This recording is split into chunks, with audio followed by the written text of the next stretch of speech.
Good morning all of you. जो आज का हमारा टॉपिक रहेगा, एसिटाबुलम एंड हिप जॉइंट के पोस्टीरियर ओब्लिक व्यू को हम कैसे करते हैं। प्रीवियस वीडियो में हमने इसके पीए ओब्लिक व्यू को डिटेल में डिस्कस कर रखे हैं। आज हम बात करने वाले हैं कि जो एपी ओब्लिक व्यू करेंगे वो कैसे करेंगे। इसमें हम सीखेंगे इनके common mistake, radiographic anatomy, technique factor, indication, contraindication, patient positioning, centering point, fracture और साथ में इमेज कैरेक्टरिस्टिक के बारे में इसमें बात करेंगे। ये हमारी हिप रीजन की वीडियो नंबर 8 है। वीडियो स्टार्ट करते हैं बिना देर करते हुए। सबसे पहले समझते हैं कॉमन मिस्टेक, यानी कि जब भी हम हिप जॉइंट का एपी ओब्लिक व्यू करेंगे तो हमारे सामने जो कॉमन मिस्टेक होगी वो क्या क्या होंगी। पहला पॉइंट, इनकरेक्ट रोटेशन होना। अगर पेशेंट सुपाइन कंडीशन में लेटे हुए हैं, यहाँ से जैसे ही वो एंगल देंगे ओब्लिक डायरेक्शन में जाएंगे तो वो प्रॉपर 45 डिग्री ना होके या तो बहुत ज़्यादा कम हो जाएगी या बहुत ज़्यादा हो जाएगी, जिसकी वजह से जो व्यू होगा वो खराब होने के चांस होंगे। जो पेल्विस वाला एरिया है प्रॉपर तरीके से अलाइन ना होना, बहुत ज़्यादा टिल्टेड हो जाना या बहुत ज़्यादा रोटेटेड हो जाना, रॉन्ग साइड पोजीशनिंग होना, जिसकी वजह से जो कन्फ्यूजन हो सकती है हमारे रिवर्स जुडेट प्रोजेक्शन। अब यहाँ पे एक वर्ड आया है रिवर्स जुडेट। इससे जो हमारे सामने एसिटाबुलम एंड हिप जॉइंट है जिसे हम बात कर रहे हैं एपी ओब्लिक व्यू, अक्सर इसे हम रिवर्स जुडेट प्रोजेक्शन के भी नाम से जानते हैं। और यहीं पे सिर्फ ओनली जुडेट प्रोजेक्शन आए तो उसका मतलब होता है posterior and anterior oblique view, यानी कि पीए। अब यहाँ पे जो अगर पोस्टीरियर वाला पार्ट सबसे पहले एक्सरे ट्यूब के कांटेक्ट में होगा और एंटीरियर वाला पार्ट रेडियोग्राफिक कैसेट के कांटेक्ट में होगा तो ओनली उसे बोलेंगे हम यहाँ पे जुडेट प्रोजेक्शन। और अगर यहीं पे अगर रिवर्स जुडेट दोनों वर्ड आ जाए हमारे सामने प्रोजेक्शन में तो जो हमारा एंटीरियर वाला पार्ट होगा अपर साइड में और जो पोस्टीरियर वाला पार्ट होगा वो रेडियोग्राफिक जो कैसेट है या टेबल है उसके कांटेक्ट में। अभी इसे भी हम डिटेल में समझते हैं। अब बात करते हैं जो हमारी फोर्थ जो गलती होती है, इनकरेक्ट सेंटरिंग पॉइंट का हो जाना, जिसकी वजह से जो एंगल होता है जो हम हिप जॉइंट और जो एसिटाबुलम वाला एरिया क्लियर करने जा रहे हैं वो प्रॉपर तरीके से क्लियर नहीं हो पाएगी। पेशेंट अगर बहुत ज़्यादा मोशन हो रहे हैं तो ब्लर होने के बहुत ज़्यादा चांस होते हैं, इसलिए हमें कोशिश करनी होती है कि पेशेंट को एक इंस्ट्रक्शन दिया जाए कि व्यू करते समय वो बिल्कुल भी ना हिले। 5 से 15 सेकंड के अंदर में उस व्यू को हम कंप्लीट करके फिर क्लियर तरीके से जो व्यू है हमारे सामने प्रोवाइड हो जाए। बहुत ज़्यादा एक्सपोजर का देना या बहुत ज़्यादा कम एक्सपोजर का देना, जिसकी वजह से जो बोनी मार्जिन यानी कि जो बोन वाला आउटर एरिया है, किनारे वाला एरिया, वो क्लियर तरीके से हमारे सामने विजुलाइज नहीं हो पाता। तो ये होती है इसकी कुछ कॉमन मिस्टेक। अब बात करते हैं ये जो व्यू है, व्यू बहुत ज़्यादा इंपॉर्टेंट क्यों माना जाता है। तो फर्स्ट पॉइंट है, जो भी हमारे ये प्रोवाइड करता है किसी भी तरह की जो एसिटाबुलर वाली एनाटॉमी होती है उसे विजुलाइज करता है क्लियर तरीके से। यानी कि जो यहाँ पे देखेंगे आप, यहाँ पे जो एसिटाबुलम वाला एरिया है, यहाँ पे इसका रिम हो गया या हिप जॉइंट के आसपास का जो स्ट्रक्चर हो गया, ये जो पार्ट है इसे क्लियर करता है। साथ में जो हमारा एपी व्यू करते हैं उसमें जो सुप्रीम पोजिशन होता है उसे एलिमिनेट करता है। यानी कि हम जो पेल्विक वाला पार्ट करते हैं एपी व्यू में या हिप जॉइंट का एपी व्यू लेते हैं तो उस समय एपी व्यू कंडीशन में जो पार्ट हमारे सामने क्लियर नहीं होते, ओवरऑल सुप्रीम पोजीशन हो जाते हैं, उसे ये एलिमिनेट करता है, हेल्प करता है किसी भी तरह के फ्रैक्चर के क्लासिफिकेशन को देखने के लिए। सर्जिकल प्लानिंग में बहुत ज़्यादा इंसेंशियल होता है। साथ में जो ये कंप्लीट असिस्मेंट के लिए जो जुडेट व्यू करते हैं उसके साथ इस व्यू को हमारा करवाया जाता है। तो दो तरह के एंगल होते हैं, जैसे हमने बात करें जो पहला एंगल था जुडेट व्यू और जो दूसरा एंगल है हमारे सामने जो रिवर्स जुडेट व्यू है, इस व्यू को हमने देखे। अब बात करते हैं कि हमारे सामने जो रेडियोग्राफिक कैसेट यूज होगी वो क्या होगी। तो इसमें रेडियोग्राफिक कैसेट का 10x12 इंच की कैसेट का यूज करेंगे। इन केस अगर अवेलेबल ना हो तो 11x14 इंच की कैसेट का यूज करेंगे। बक्की और टेबल टॉप का यूज करेंगे। Focal to film distance 100 centimetre यानी कि 40 इंच तक रखेंगे। किलो वोल्टेज पिक 60 से 85 रखेंगे। मिली एम्पेयर सेकंड 13 से लेके 35 तक रखेंगे। और पेशेंट साइज पे ये डिपेंड करता है कि जो हमारे पेशेंट के साइज की जो बेस है, जो पेशेंट की थिकनेस है, थिकनेस वाला पार्ट क्या होने वाला है, या पेशेंट थिन है, बहुत ज़्यादा लॉन्ग है, बहुत ज़्यादा फैट है और किस बेस पे इसका एंगल है, उसके बेस पे इस व्यू को देखते हैं।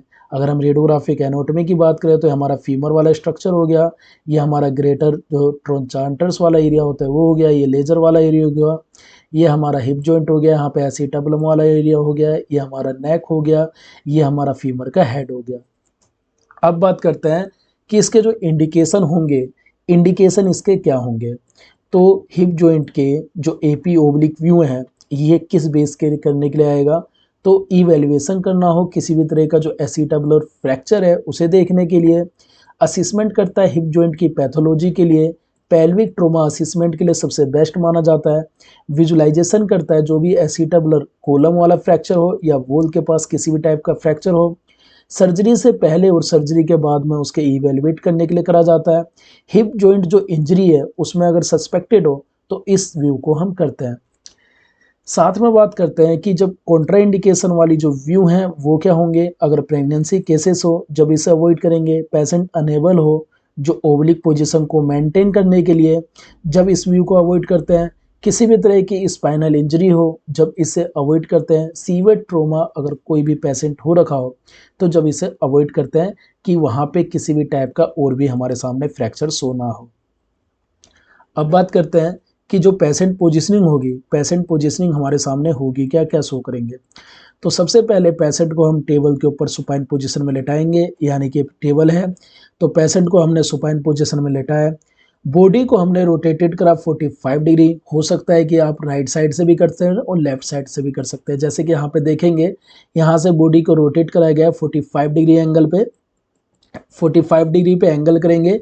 हमें ये ध्यान देना होता है तो ओब्लिक व्यू करते समय अक्सर 40 डिग्री से लेके 47 डिग्री के बीच में करा जाता है। ऐसा ना हो कि यहाँ पे 30 डिग्री का रोटेशन कर रहे हैं या 60 डिग्री कर दे रहे हैं या 55 डिग्री कर रहे हैं, इसे हमें सबसे ज़्यादा ध्यान देना होता है, नहीं तो ये कॉमन मिस्टेक में हमारे जरूर इंक्लूड हो जाती है।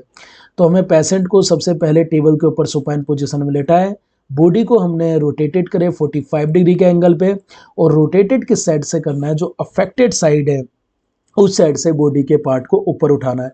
यानी कि अगर एक एग्जांपल के लिए, अगर ये राइट पार्ट है, यहाँ पे हमारे चोट नहीं लगी और लेफ्ट वाले पार्ट में चोट लगी है, तो ये जो कांटेक्ट में रहे रेडियोग्राफिक टेबल के और जो ये पार्ट है, यहाँ से हम 45 डिग्री का एंगल देंगे और एक सपोर्टिंग के लिए एक हम नॉन एपेक पैड का यूज करेंगे। सेम 45 डिग्री का यहाँ से एंगल देंगे और हम एक नॉन एपेक पैड का यूज करेंगे। आर्म्स को जो पेल्विस वाला एरिया है उससे हम दूर रखेंगे, यानी कि आर्म वाला एरिया या तो हम एब्डक्टेड कर सकते हैं या जो पेल्विक का पार्ट है इसके ऊपर रखेंगे कि किसी भी टाइप की जो ओवरलैपिंग हो हमारे सामने वो सोना हो। हम सपोर्ट डिवाइस का यूज कर सकते हैं जैसे पैड्स हो गया या सैंडबैग का, यदि इसमें यूज करने की कंडीशन आए जब।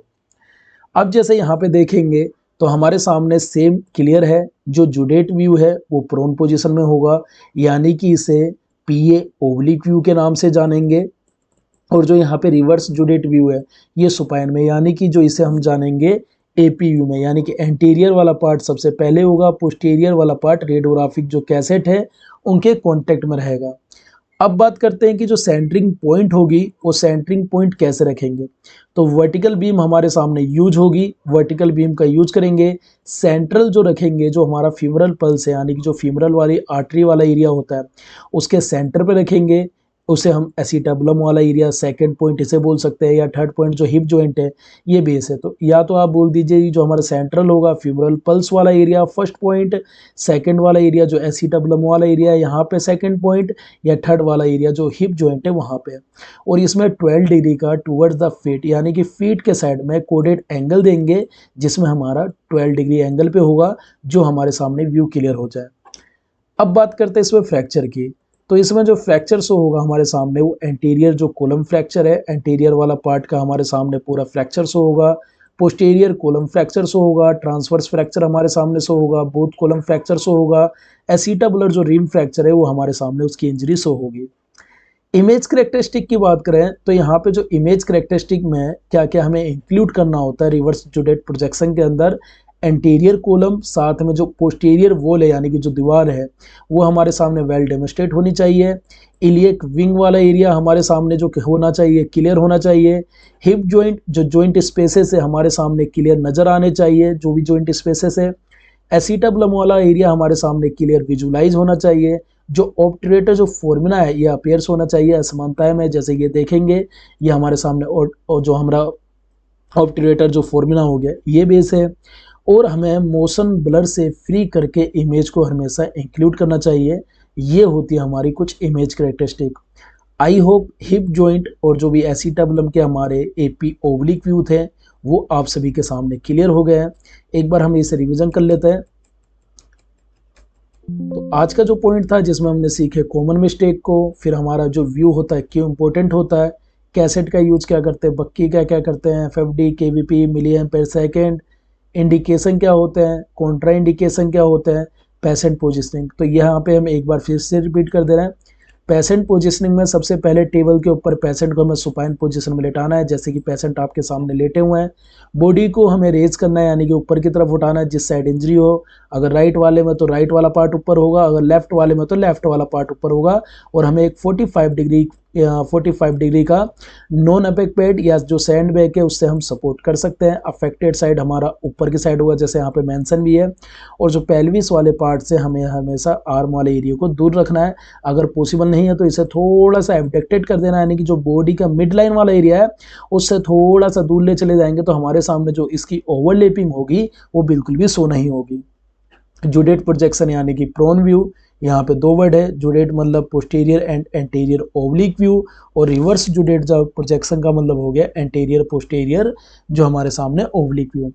Centering point vertical beam use, femoral pulse पे रखेंगे, एसिटाबुलम या हिप जॉइंट किसी पे भी रख सकते हैं। 12 डिग्री फीट की तरफ कोडेट करेंगे, साथ में फ्रैक्चर कौन कौन से होंगे और इमेज करेक्टरिस्टिक में हम क्या क्या शो करते हैं। आई होप ये वीडियो आपको पसंद आई हो। अगर वीडियो अच्छी लगी हो तो लाइक करना, अपने दोस्तों के साथ शेयर करना। मिलते हैं नेक्स्ट वीडियो में। Thank you.